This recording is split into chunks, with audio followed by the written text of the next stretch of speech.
out that might be redundant or contradictory and having those discussions to make the draft resolution very cohesive and comprehensive. You want to work with a block to write both of these, and you want to try to find countries with similar priorities, policies, and values so that it's easier for you to kind of find some sort of theme in the paper that you're writing. At the same time, please do ensure that in each paper we have diverse opinions being represented, just so that it isn't one region of the world or one specific value point that is overshadowing the entire paper. So let's talk about working papers versus draft resolutions. A working paper is almost a rough draft of the block's ideas. It's a little bit shorter than the draft resolution, and you present it to the committee. You get an idea of things that people have a lot of questions about, concerns that people might have, what needs to be changed, and then you implement those changes post-merger. On the other hand, a draft resolution is like your final paper or your final presentation of the block's ideas. This is written in official resolution format, which we will be going into detail in probably the next slide, and ideas are organized into specific clauses. This is done post-merger, so you have two blocks that presented working papers. These two blocks ideally get together, merge with one another, combine their two working papers, and create this draft resolution. And then you present to the committee, and then this is what you are voting for at the end. So when you write a resolution, the resolution is written strictly during committee. You cannot write a resolution before or after committee. You cannot write it outside of committee because H1 Dubai policy strictly prohibits pre-writing or the act of writing clauses or a resolution before or outside committee sessions. This is a really important thing to note. It's a very big deal, so please do note you cannot come to the conference with clauses that are pre-written. You cannot be writing clauses outside of designated committee times. You must only write a clause and write a resolution during committee. Okay, so within the committee time, within committee sessions, during unmoderated caucuses, you are allowed to have your laptops open and technology out, so you can be sitting down and actually writing. You can also communicate with other block members about ideas. You can all sit down in a circle and just like get the paper written out. On the other hand, during moderated caucuses, you do not have your laptop open or in front of you, but it's still a great time for you to communicate ideas and clauses in your speech, for you to think up things that you might want to write when you do have a laptop, so you can maybe plan ahead, and you can also share ideas with your block through notes that you might send to them. So let's talk about the formatting for a resolution. There's a very specific format that you must follow. There's a title, sponsors, and signatories at the top. There's preambulatory clauses, and there's operative clauses. And I'll be going into detail for each one, but this is a great example of a resolution. It's very standard, it's very bare bones. I would definitely recommend a lot more detail, but as you can see, title, sponsors, signatories, these are the preambles, and these are the operative clauses. So, the heading. This is a heading from a resolution that I had actually written, I want to say last year. And there's a specific format for how it should be structured. One, you want a fun, memorable title. It's a lot easier for you to stand up in a speech and say, I am part of the SLAY Stability block versus I am part of the Sustainability, Legality, Accountability Youth Program block. It's a lot easier for people to also remember a funny name like Stay Stability and kind of make that association between you and that block. It's very important to have kind of a short title that's catchy and easy to think about. You also have your sponsors list. Sponsors are individuals who actually wrote clauses and worked on the paper. You have a signatories list, and signatories are people who had really nothing to do with the paper. They didn't work on it, they didn't put in any effort, but people sign on to be signatories just because they think the idea is cool and they want to see this paper debated in session. We would strongly encourage you to sign on to be a signatory just for as many papers as you can in the art of fruitful debate and discussion about the things that people have put in time and effort into. So let's talk about preambulatory clauses. This is the top portion of the resolution, and it recalls past action taken and what that means for the world today. This essentially explains the purpose of the resolution that is being written at this time. And so each clause begins with an italicized preambulatory phrase, things like, as you can see in the examples, acknowledging, affirming, things like recalling, reminding of, stuff like that, and they end with a comma. And these are really important because these are the ones that correlate then to specific themes that might be showing up in your paper's operative clauses. So if you look at some of these preambulatory clauses, deeply concerned about the lack of safety in the streets of Agra, acknowledging the lived realities of the citizens of Kosovo, or affirming the need for practical and inclusive police reform as opposed to abolition. And then on the flip side, there are operative clauses. The operative clauses are like the substance of your working paper or draft resolution. They state the actual actions that are decided by the committee and things that must be done by the committee if this resolution were to pass. Each operative clause is numbered and it begins with an underlined active verb. Words like establishes, implements, um, plans to do, etc. So these actual words that mean actions and they promote actually doing this work. Each clause also ends with a semicolon, and the last clause ends with a period. You can have subclauses that are labeled like A, B, C, or sub-subclauses labeled I, etc. These all end in semicolons, and honestly, I would highly, highly recommend having these subclauses because this is how you provide a ton of detail. And the most important part of your operative clauses is that they should be significantly detailed. You want to ensure that your ideas are well defended as well in the paper. So if in Q&A someone asks you a question about it, you can say, as I stated in subclause A, subclause I, this is my answer to your question. I already thought about it. I was proactive. It looks really good. And your solutions, your operative clauses, should try to be as innovative and novel as possible to support the committee and support the topics that we are discussing. A few other things about operative clauses. One, you want to think about how you will be implementing any solution. So if your solution is establishes education programs for students in some region, first of all, think about who is going to do this, who will regulate it. How will this be funded? Where will the resources come from? What about the infrastructure? How are we going to distribute the resources at an international level and then also at a domestic level within the nation? How do we ensure that within the nation, the resources are actually distributed to the areas of most need rather than areas that maybe the government might not know are areas of need?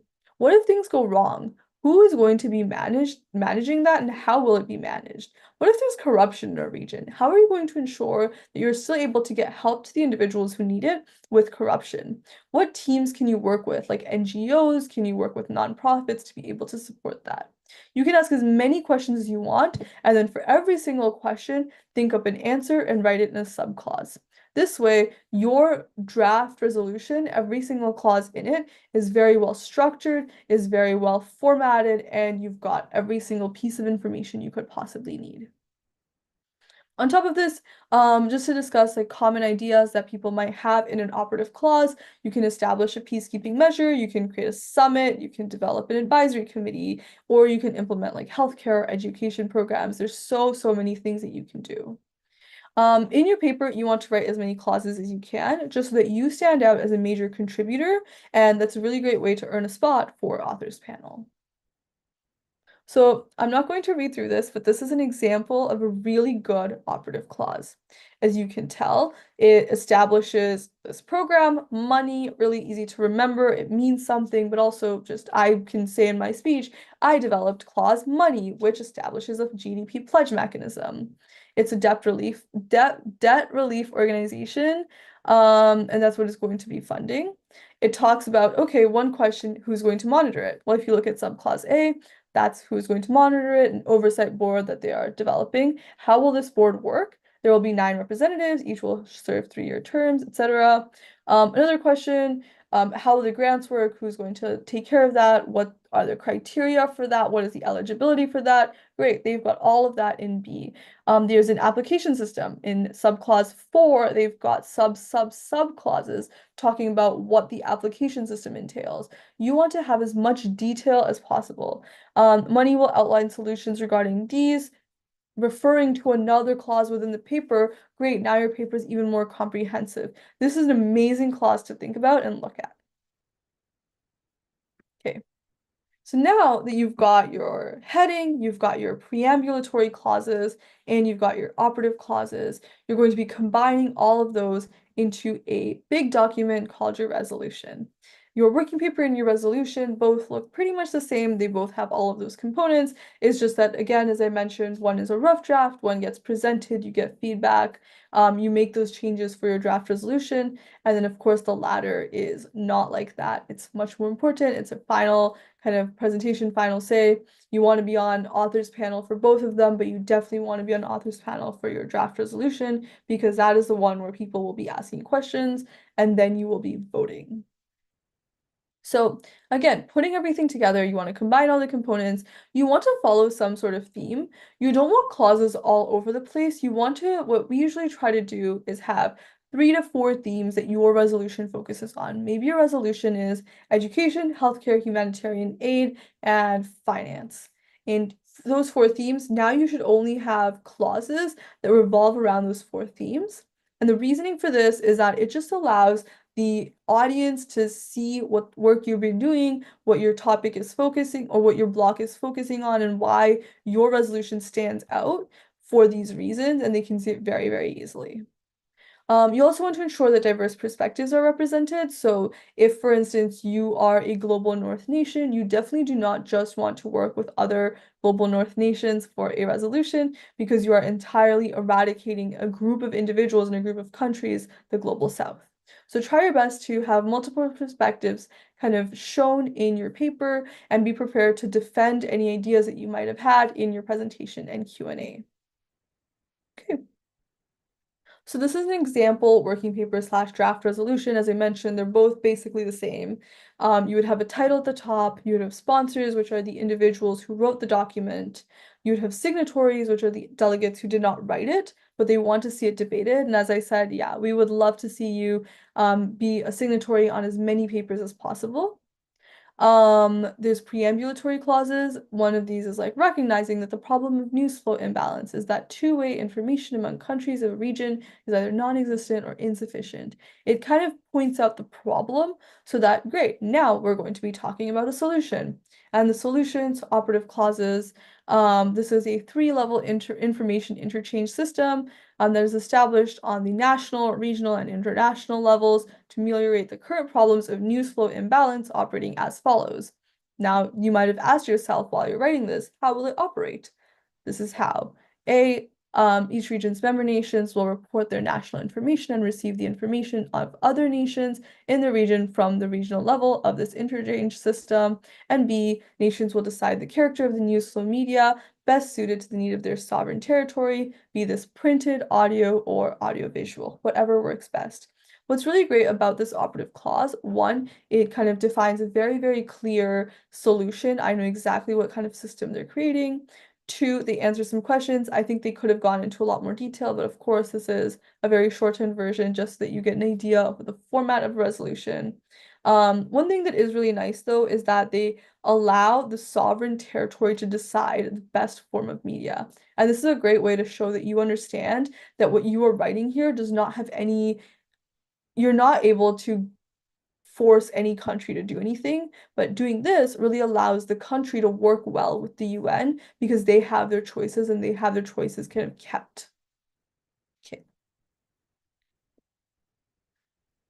Okay. Giving strong speeches. I'm going to take a quick break just for water. Okay, let's talk about giving strong speeches.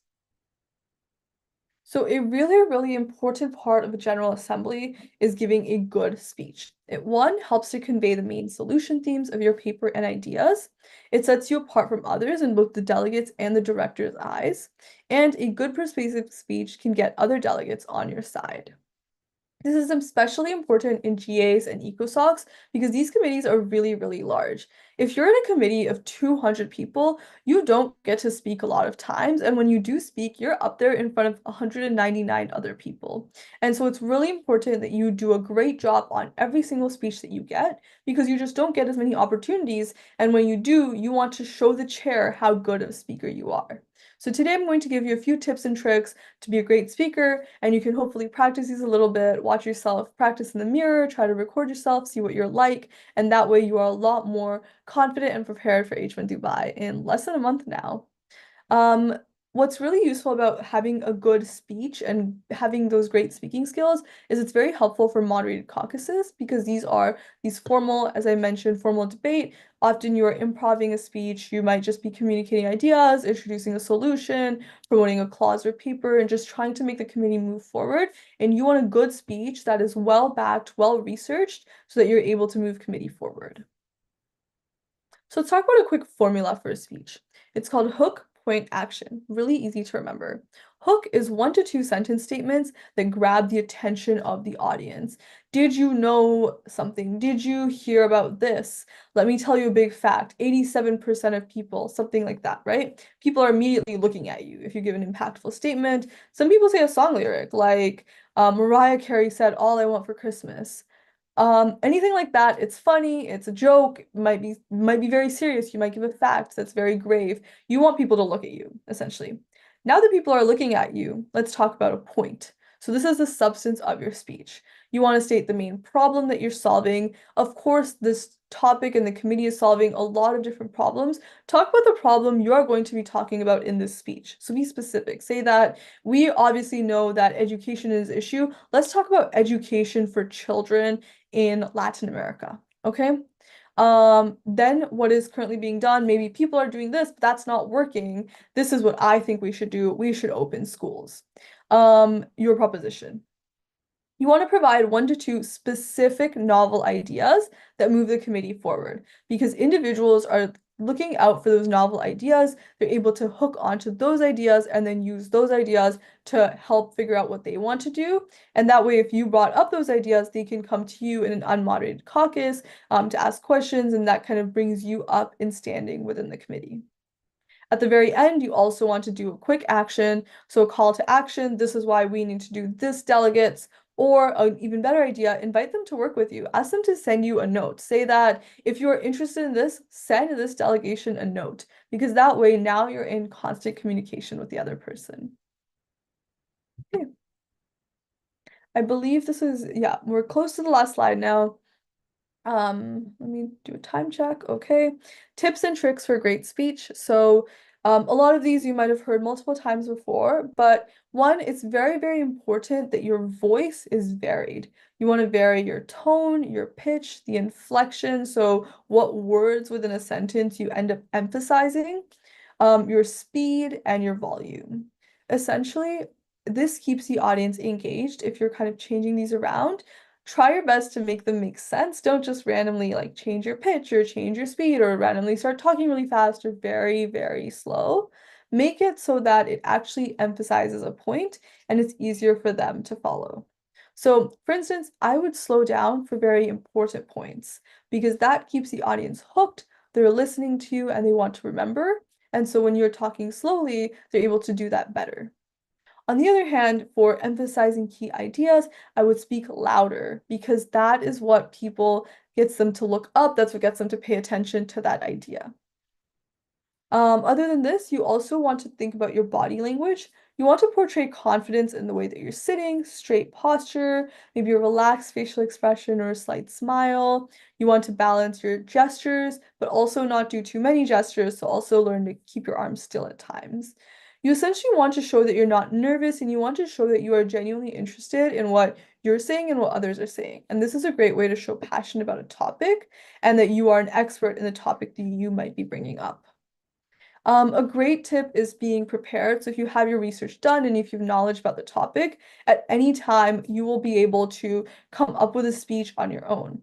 I would definitely not suggest writing out a speech word for word because then it looks like you're reading off the paper and you really want to be giving everybody else in the room eye contact. So if you do need to write something down, I would say write out a few bullet points just so that you know these are like the milestones I need to hit. I need to hit this, I need to hit this, I need to end with this. And then great, now you can fill it in on your own as you're speaking. And if you practice a little bit, you will be able to speak well. It's not difficult, it just requires practice. Okay. Great. So this is all of the substantive stuff. I just did want to go through what GAs and ECOSOCs at HM Dubai are looking like. So we've got the General Assembly committees, we've got the Special Political and Decolonization Committee, led by our director, Abigail Mack. We've got the Economic and Financial Affairs Council, ECOFIN, led by our director, Vade Pont. And we've got Social, Humanitarian, and Cultural Committee, led by our director, Nicholas Hall. All three of these have 2 topics each. So for those of you who are asking about position papers, you must submit one document with 2 smaller position papers just to discuss your stance on both topics. And at the beginning of the committee session, you will do general speakers list, and then you will vote on which topic to discuss throughout the weekend. The ECOSOC committees are the United Nations Commission on Science and Technology for Development with the director Fayaz Razi, and the United Nations International Children's Emergency Fund with our director Omar Darwish. These are going to be smaller committees, probably 50 to 60 individuals. They will only have one topic, so you're not voting on a topic, so you should be prepared to get right into some really fruitful debate about the topic. In either case, there's 2 ways to contact them. One, each director has an email address, and you can find that email address on the background guide in their director letter. That's like the 3rd or 4th page of the background guide. 2, each director will be hosting committee-specific office hours sometime in the next 2 to 3 weeks. And so these are just great times for them. They'll be sitting on their computer for 1 to 2 hours. You can hop in and ask any questions that you might have about the committee or the topic. And that's just a great way for you to maybe meet the director, ask any questions, and for you to be prepared. And that way, they're able to really tailor the office hours to whatever you might need. The dates and times of the office hours have not yet been decided, but they will be communicated to you by our lovely team at Worldview as soon as we have them figured out. Okay, so yeah, that's all I had prepared for today. I wanted to leave about 10 to 15 minutes at the end for questions, and so it seems like we're right on time. Really quickly, before I take any questions or concerns, if you do have questions later on, please check out our website for a lot of general information. For committee-specific questions, reach out to the directors. The emails are in the background guide. If you've got questions for me, I'm the USG of committees. This is my email over there, committees@h1dubai.org. And if you've got any more logistical questions, you can also reach out to the Secretary General. Her email is also there. Okay, let me start with questions.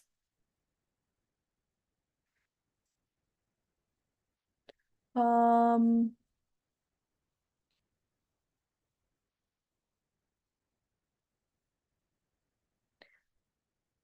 Yields are allowed in both moderated caucuses and general speakers list speeches. I wouldn't worry too much. I don't think I ever yield my speech. You can just sit down. It's not a huge deal, but that is the formal way to kind of continue on. If 2 people are being sent together, but it's a single delegation, I'm not entirely sure what you mean about this. The spec poll is a double delegation committee, so that means there are 2 people in that committee per country. And what they do is they work together throughout the weekend. One person is usually in the outroom, that means they're sitting outside with the other outroom people working on the actual resolution and writing, while the other person is in room, sitting inside with the other in-room people debating with like speeches and stuff and moderated caucuses. I hope that the position paper stuff has been cleared up a little bit, but please feel free to reach out if you have more questions. I'm going to skip those for now. Um, Position papers, we would definitely really ask you to try your best on making them as comprehensive as possible. They really are an opportunity for you to do research and for you to think about it before the conference even begins. So it's a great opportunity to do that. Awards are determined holistically, not just on the position paper, not just on your speaker, on your speaking skills. They are awarded holistically on kind of everything altogether.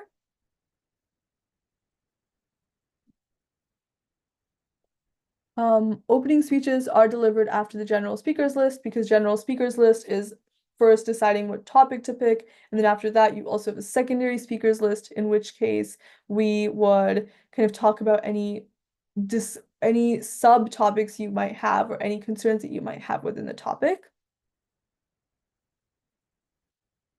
Position make papers aren't marked, but they are something that we look at. Um, One delegate cannot be both a presenter and on the Q&A from the same block. You can only be part of one.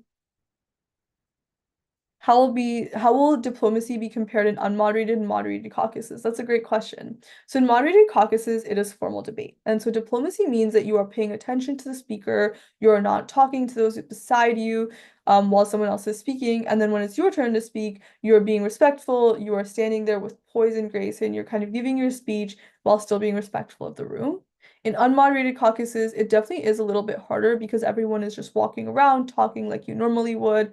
But diplomacy means that you are not yelling over other people. You are ensuring that everyone gets a proper chance to speak and everyone's perspectives are heard. You might be leading kind of a conversation and allowing every single person's voice to be heard and making sure that yours is not like shining out. And just ensuring that there are no arguments that break out, that you're being respectful of everyone's personal space. The flow of committee. So essentially, you're going to start with a general speakers list. At that point, you are going to discuss, and this is for a General Assembly. For ECOSOC, we're going to skip this part.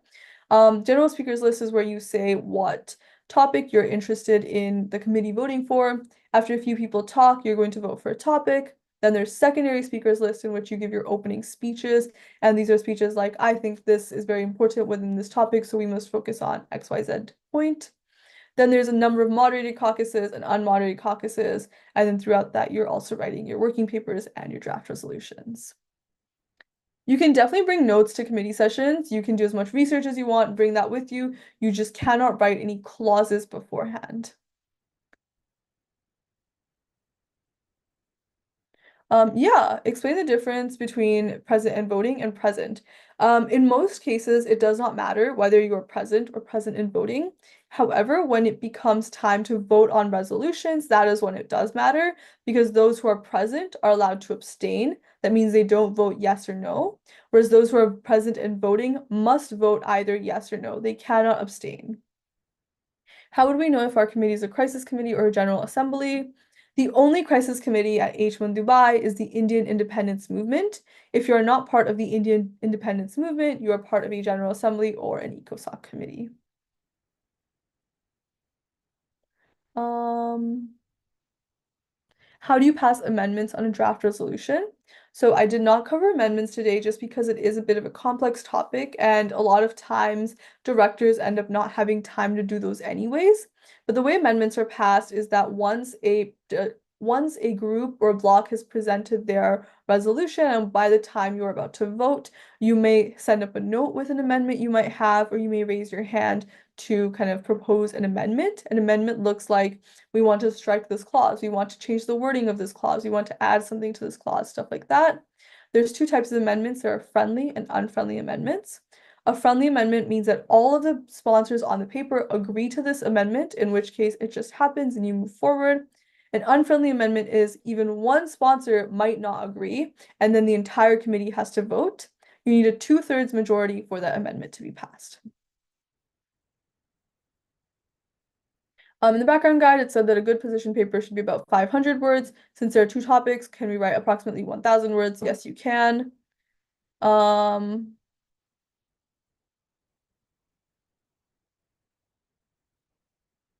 Presidential statements and press releases are part of crisis committees. They are not a part of general assemblies or ECOSOCs, and that is something that will be discussed later this week as part of the crisis committees training.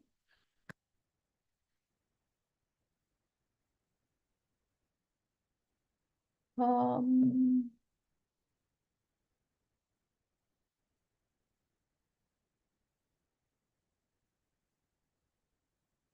One question says, how many authors will there be per resolution in the GAs, and will working papers be worked on in Outroom during Outroom or during an unmod? For the first question, you can have as many authors or sponsors as you want, except there is a limit on the number of people who can go up and present and be part of Q&A. Those limits will be conveyed to you by your director during committee.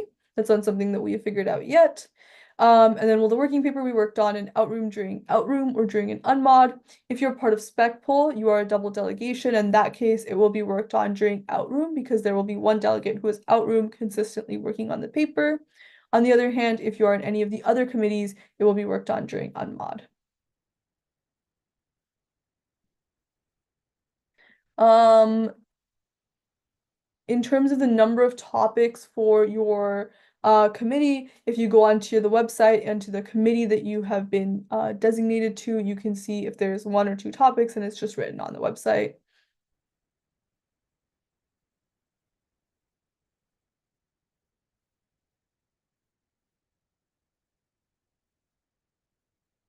If you yield the rest of your time for questions, will your answer be part of the evaluating criteria?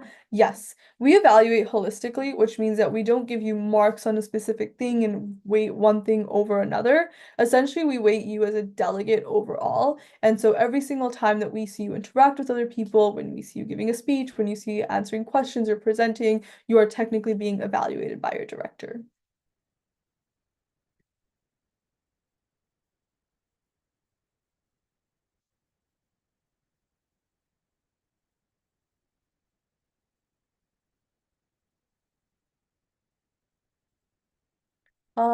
Yes, this is a great question. Can we use written out speeches for the general speakers list? The general speakers list is the only speech in which you can write out an entire speech beforehand. Other than that, we would definitely recommend that you improvise on the spot.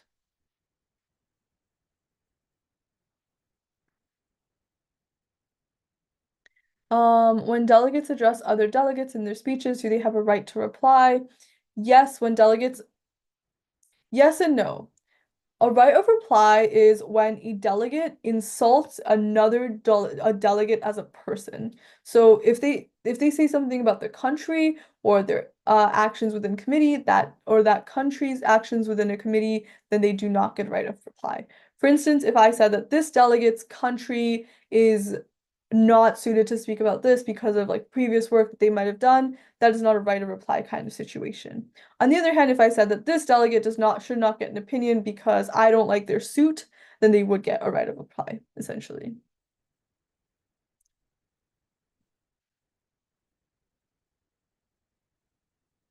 For those of you who do not have the password for the background guides on the H1 Dubai website, please ask your faculty advisors. They should be able to provide you with the password.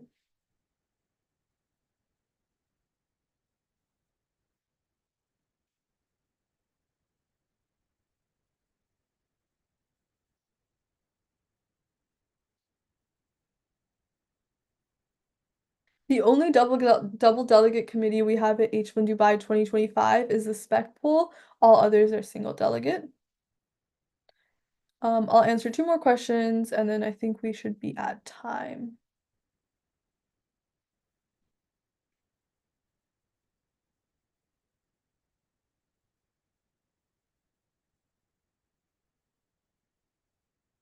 Yeah. Can you explain what a sponsor is and how do I know which country is a sponsor? Any country that contributed to a working paper or draft resolution is a sponsor. So this might mean that they gave ideas and more specifically that they actually wrote something down that is being included in the draft resolution or working paper. They are a sponsor.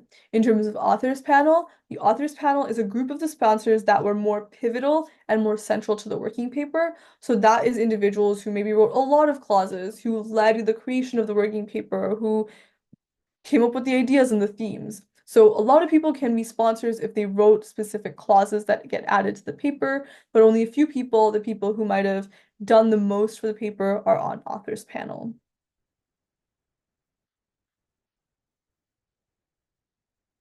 In double delegation, both delegates are together. They are awarded together. They are representing one unit. However, the way it works is that at the beginning, they both sit together in the front of the, like, in the room and like they do some debate, formal debate with moderated caucuses.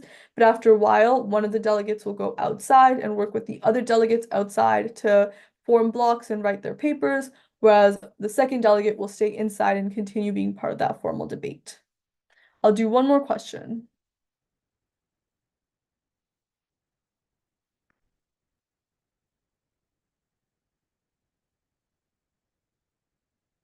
Operative clauses can be based on any ideas that you might think are important. So please come up with any ideas that you might want to discuss in committee, any solutions that you might have for your topics, and then that's how you can decide on your operative clauses. Try to be as innovative as possible for that.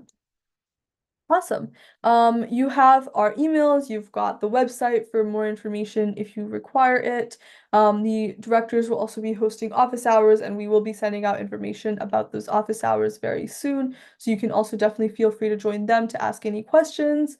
But that is all for today.